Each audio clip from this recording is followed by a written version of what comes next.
Good morning. Welcome to the LeNora Faye Show, morning edition. I'm your host, LeNora Faye. Welcome to this. What day are we on? Day 4 of this 2-week experiment. I've finally watching the last season of 6 Feet Under, the show on HBO, and it has actually been, I think, 20 years. No, that can't be right. Well, the show's it was 20 years ago the show was on. No, it has been 20 years. And I was talking with a friend about this because I'd watched the first 4 seasons, and that was basically 20 years ago because I was in my early 20s.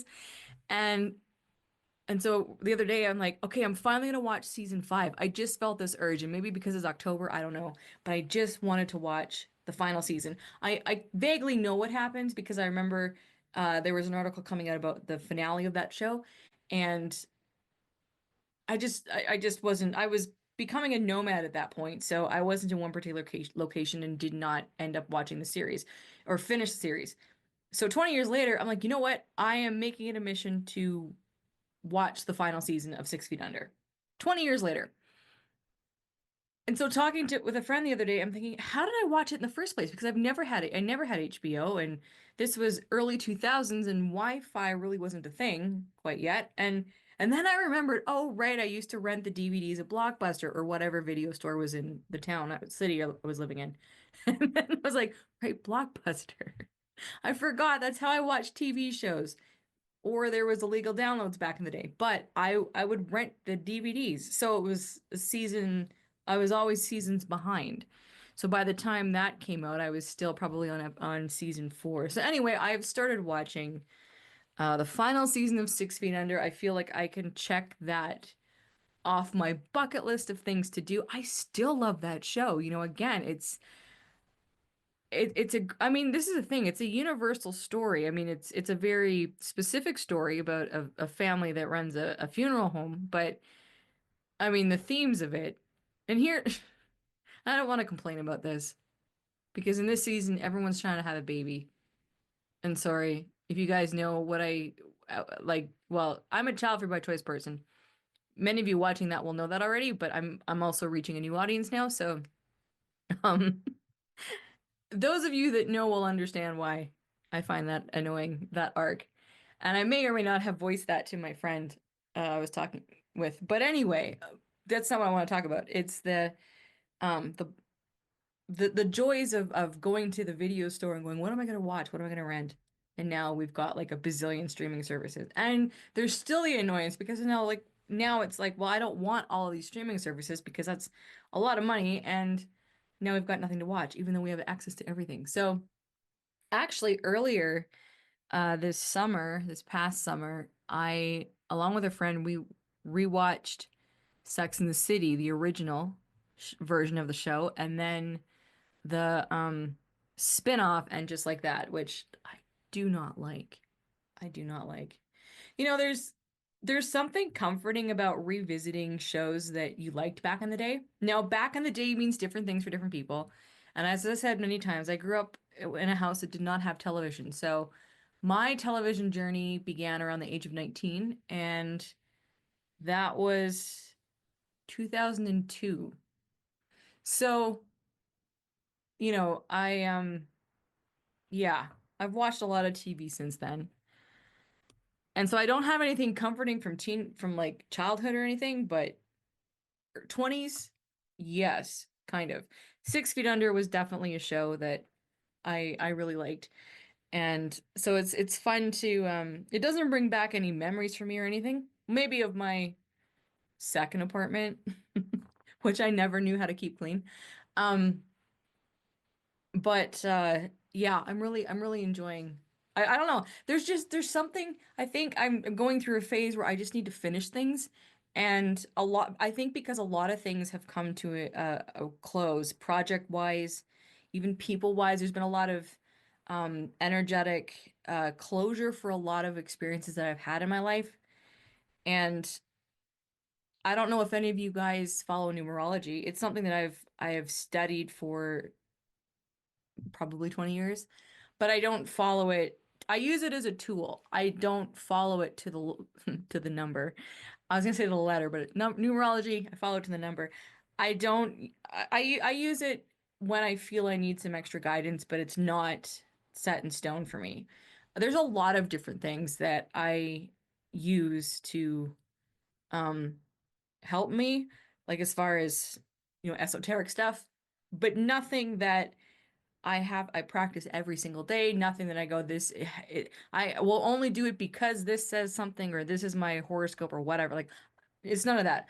I like to layer things or use nothing at all. So anyway, but all right, well, I'm like, why did I bring this up? I am in a year 9 for my personal cycle. And that naturally things come to a close and then you start over. And that has always been a guidepost for me.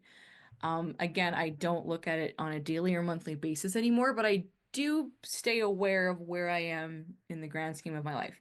So this particular year, which is rapidly coming to a close, has been a lot of closure on, again, things that I've experienced, people that I've had experiences with, projects.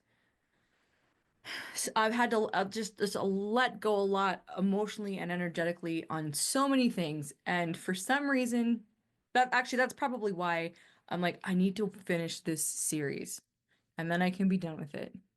Not because it's been haunting me, it's just, well, So that's what I'm currently. Well, that's not the only thing I'm doing, but yeah, that's what's up. I'm finishing 6 Feet Under, and and then you know what? I had this. I'm not into horror movies necessarily. I don't like jump scares. I don't it's not really my thing. But there are times where I just have a fascination and I want to see what it's all about. So, along that line, I started watching The Nun 2, the second one, because I have seen the Conjuring series. I think I've seen all of them. And that was because I had nephews who were really into those movies. So when my nephews would come visit me, they would want to watch it, so we'd watch them.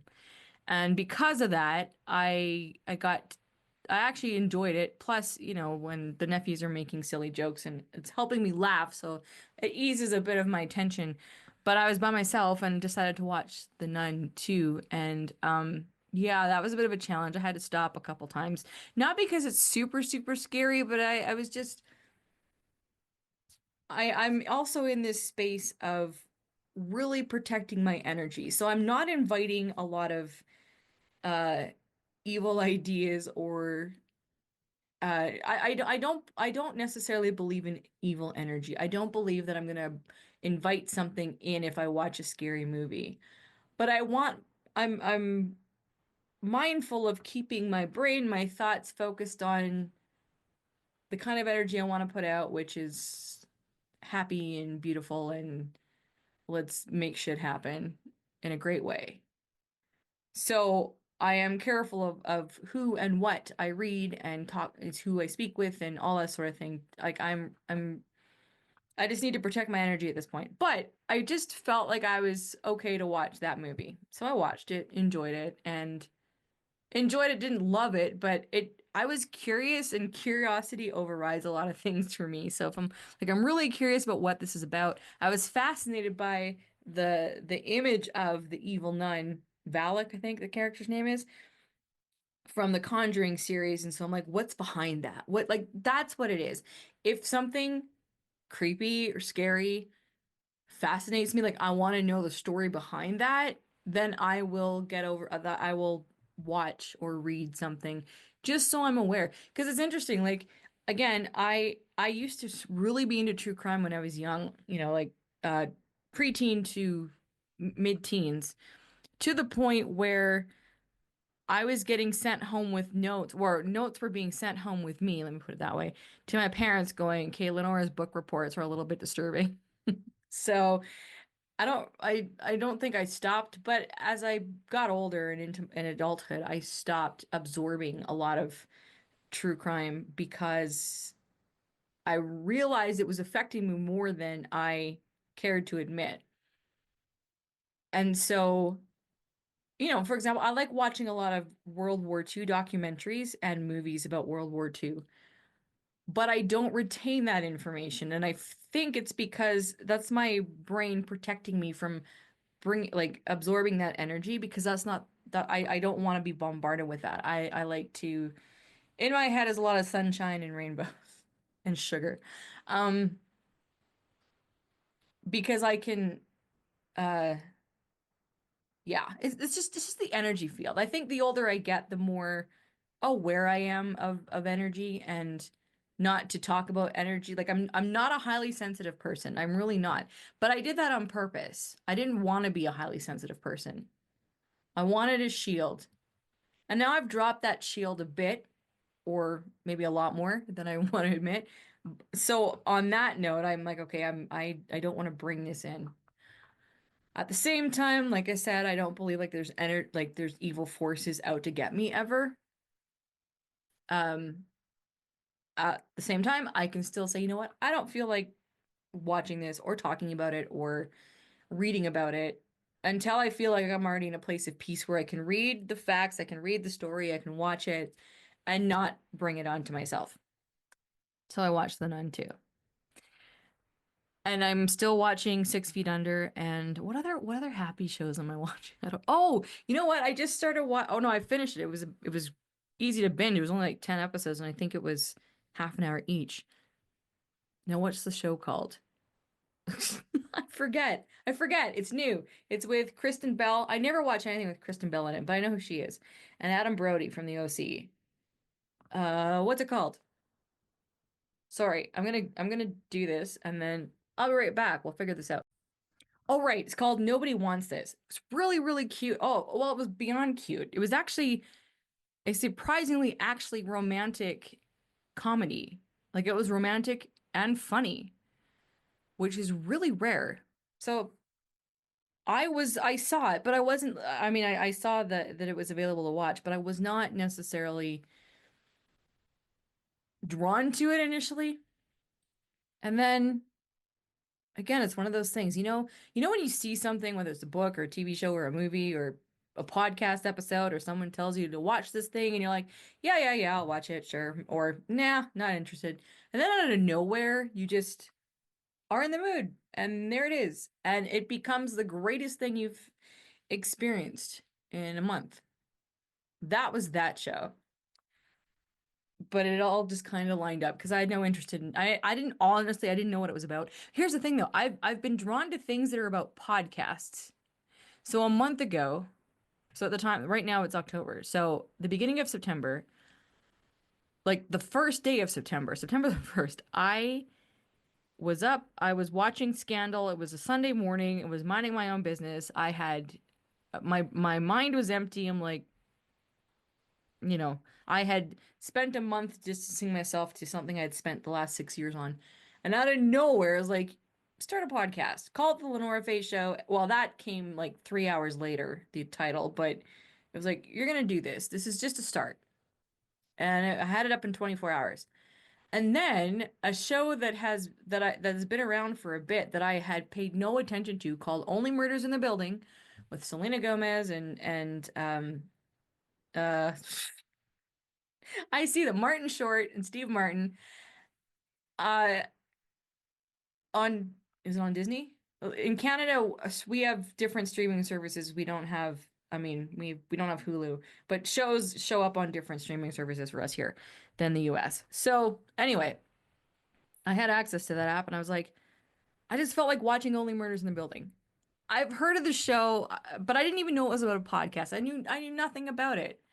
Really, except for I thought they were investigating murders, which it's true, but it's based around their podcast. So this was the day I started this was 3 days after I started the podcast, my new podcast, that I had this really strong desire to watch that show. So I started watching it and I was like, oh my goodness, this is about a podcast? Okay. So I've watched it. And it was actually, even though my podcast is not a true crime podcast, and I don't listen to true crime podcasts, but just it resonated with me and it was funny and it inspired me to just, do the follow through with my plan with the show. And then watching Why do I keep forgetting the name of that show now? Seriously, I just brought it to you. Nobody wants this. Right, the romantic comedy. Uh TV show. I just felt like watching it. I think it was last week, and it's about podcast hosts. It's not a I mean, the podcast plays a part in the show. So, I don't know. Maybe that's a sign that I'm on the right track. I mean, it's talking. Look, the thing I do the best is speak. Not always coherently, but I'm working on it. It's not about being perfect, people. If you're going to do videos, if you're going to do podcasts, it's not about being perfect, but practice being coherent, and it's definitely practice. Because I was saying before to someone else that my first episode of the LeNora Faye show, and even the first episode of this morning show experiment, while not perfect, is miles better than my very first podcast episode I ever did with my own show that I was co-hosting. So progress is important. The other thing I've noticed is that, okay, so I'm Canadian, we use British English and we pronounce words differently than Americans. And I'm going to, and I do reference American versus Canadian a lot because, again, the bulk of my audience is American. And I'm really embracing my Canadian because I am Canadian, born and raised, still live here. But I can't lie that I do aspire to live in the US, be able to do so, uh, in the way that works for me. So, and also I am very invested in reaching an American audience. So oftentimes and because a lot of my friends now happen to be American. Well, actually, I don't think it wasn't intentional on my part. It's just the people that I'm connecting with the most are American these days. Or these days, the people that I'm connecting with the most are American. They've always been American. Oh my goodness. I see sentence structures, and then when I say them, I'm like, wait, let's move some words around. So, um, a lot of times I'll say something and I go, wait a second, that's not how we pronounce it in Canada. But because I am becoming Americanized in even how well, my writing, I make sure that I write like I use the Canadian spellings, and then I go, right, I'm gonna have to explain that this is not how we spell things here. So progress and progress. I believe progress is the American way of saying it. Progress is what we generally say here. Now, that changes, of course, from where you are in the country, but I'm out west. Um, Fun fact, we say in a northern Alberta, I'm from northern Alberta, we say coyote, not coyote. When I read it, I see coyote, but then there's the NFL, sorry, NHL team. We don't have NFL here, but we do have NHL here. The Phoenix Coyotes. Anyway, inside joke for the two people or three people that may be watching this will know what I'm talking about. But you may hear me say like pronounce words that seems weird, or I may not say things the same way. It's because I'm going back and forth between Canadian and American pronunciation. But my name is LeNora Faye on either side of the border. You pronounce it the same way. So why did I bring that? Right. The podcast, those shows about podcasts. Yeah, I seem to be drawing that in right now. And again, I think that's a sign. So, but there's something else that I did want to share. Just again as some form of hopeful random inspiration. But I've had this like the last week, I've had this really strong feeling of relief as a result of letting things come to a natural end and instead of fighting it, which is something I'm really, really, really good at doing because it's not because like I'm not afraid of change, but usually if I can't see what's next, I'm going, okay, so why is this ending? Or I can't let it go just in case of the off chance that I'm supposed to keep going with this. Like I have ended a what turned out to be a 6-year run on a project that, I mean, it was multiple things that I was doing. And I spent a year kind of one foot in, one foot out and not happy. Not happy. It's very much like a relationship. Not happy. And since I made a decision to part ways with that, And now I'm in the space of, oh my gosh, I'm so glad I did. Like there's such a relief in the freedom of, okay, I can go on to what's next for me. And what's next for me is starting to materialize in the form of the podcast idea. Like there was, it was, if I like to be honest, there was a long period of time where I'm like, I want to do something like that, but my name is tied to other things and I'm committed to other things, but I'm not feeling it anymore. So like there's just this natural separation period and even just this feeling of like, what do we really want to go after? What do we really want to do? Right. And that's never an easy answer. Even when I think it's an easy answer, it never truly is. Um, so I'm even like this morning, I'm going, okay, like there's a lot of I just feel like I just need to acknowledge to myself and to whoever just the feeling of relief of going, okay, like that's come to a close. It served its purpose. I did as much as I could with it, and I am really happy I did decide to let that go. And that feeling, initially the feeling happened of like, okay, good. I made it. Okay, it's making the decision. And then there's sometimes the repercussions of that decision energetically or feeling wise where you're going, okay, I'm glad I did it. I know it's the right thing to do. I still feel uneasy that that's the choice I made, but then right now I won't speak for everybody. I won't even speak for anybody except for myself, but it's just that now I've entered this clearing this last week of, oh yeah, no, I'm really glad that that I left it because new things are starting to materialize now and new things are starting to appear. Like new ideas are coming that resonate with who I am and where I'm at now in my life. And that's just a really, really nice feeling. And then that's also the reminder of, yeah, it's because you let those other things go, that you let them come to a natural end for you. And don't be afraid to do that with other things. So I just wanted to mention that in case you have made a decision recently to change something, end something, and you're not sure, and maybe you're in a bit of a holding pattern of, I feel like this is the right decision, but I still don't feel great about it. It's okay because there will be a moment where you'll hit that clearing and you'll be like, yes, okay, no, I'm good with the decision I made. So just putting that out there too. Um, Hang on, I'm really thirsty right now. So today is lavender. I haven't worn this wig in a while. Well, I haven't worn any of my wigs in a while, so this is actually fun to do. So, okay, so I've been going through again a long period of I don't even want to say recalibrating. There's something about turning 40, which I turned 40 almost 2 years ago. There was something that I recognized about myself that there are times where I don't let myself feel happy while I'm in this kind of limbo phase or limbo state. And again, recently I realized, no, you can be happy.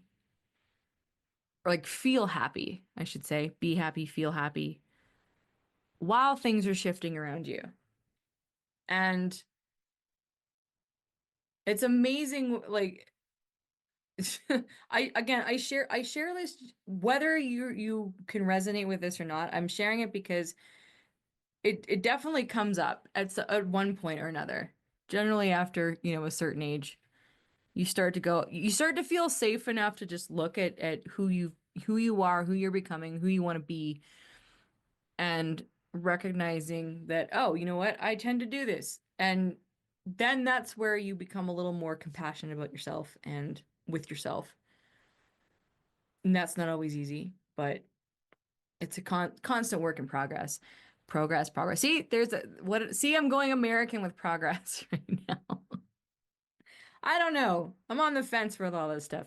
So, oh, do I keep my Canadian pronunciation or what's more natural now? So, right. Um, Part of the relief feeling is just allowing myself to go, oh yeah, I can feel happy. There are many aspects of things that I want that I'm changing, that I'm shifting in my life. And again, it creates a feeling of being in limbo because I don't necessarily see exactly where it's going. I know what it's not going to be, and I know what I have said goodbye to and where things are leading. But there's always that state of like, you know. However, it's really nice just to allow myself just to feel happy, feel okay, feel at ease, even if it's just for an hour, and build on that. And I feel like I've come to this clearing of, okay, I'm okay to do that and let life materialize a little bit more without me forcing it to happen. Because also when you can let when you realize you don't have to force stuff, because maybe what you're forcing is what you really don't want. Now I'm this morning has become a confessional, but that's okay. That's just where I'm at, and it feels nice just to acknowledge that. So be nice to yourself. Be nice to yourself. And I'm not saying that for my benefit. I'm just saying that to you. Like, be nice to yourself right now in your mind as much as possible because that helps. That helps a lot. I'm gonna keep this episode short. You know what? I never pay attention to what time I start, and it's been, I think, around 20 minutes. No, I don't know if this has been 20 minutes, but I seem to come to this natural end. I get there we go. Natural end. It just feels right to end something. Now, no, I'm just gonna leave it. You apply it however you want to apply it. I look back at everything, whether it's relationships, career, all that stuff. There, I realize I can tell the difference from what was a natural end to what was where I was forcing things to keep going or where I was, yeah. I usually force things to keep going longer than necessary. I'll own that. I will own that. And that's okay. It's part of my mission to stop doing that. This episode's coming to a natural conclusion right now. Thank you for watching. I'm having fun on my end. Again, 2-week experiment just to see what happens. So there will be links below on how you can support the show, where you can contact me. Of course, the LeNora Faye Show podcast is available on Spotify and Apple Podcasts. And of course, here on YouTube, if you're watching this here, you can interact with, leave comments, I think you can probably email me. I don't know if my email is linked up to here, but if it is, you can send an email that way. Thank you for watching, and we'll chat tomorrow.